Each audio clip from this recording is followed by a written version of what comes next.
Why does the moon look red during eclipses? All of you would have seen various phases of the lunar eclipse, which is very beautiful to look at. What strikes you is the orange or the copper colored tint that is present during the eclipse.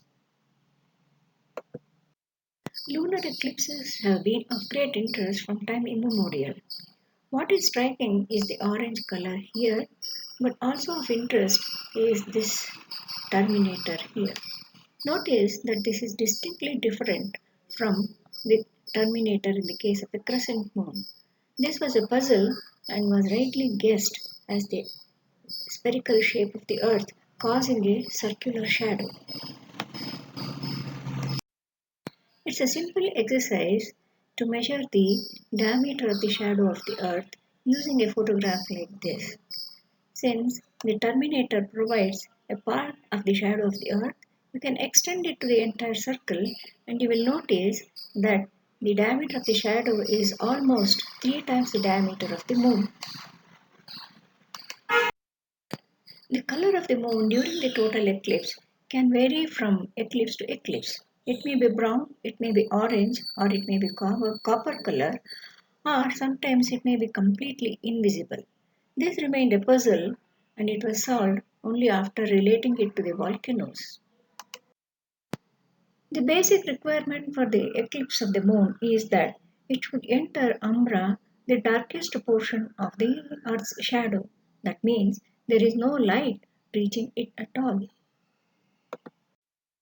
But our Earth has an atmosphere which has an important role to play.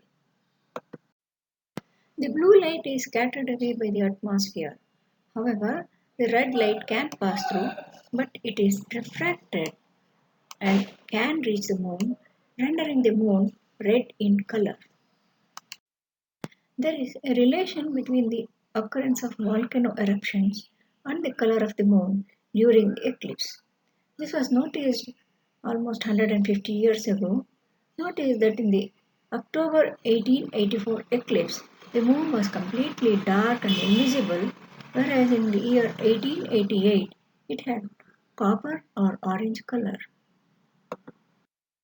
Volcanoes pump heavy molecules like sulfur dioxide, carbon dioxide, dust, and ash into the atmosphere, which can affect the visibility substantially.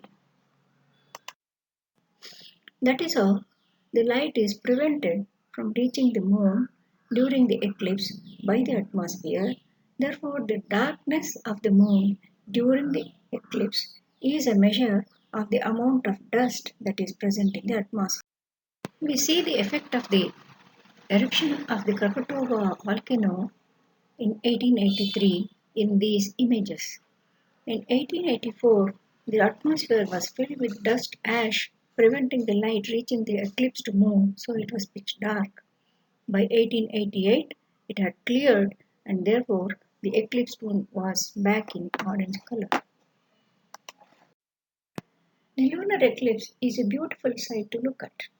Just before the eclipse, you are able to see the bright moon and very bright stars only.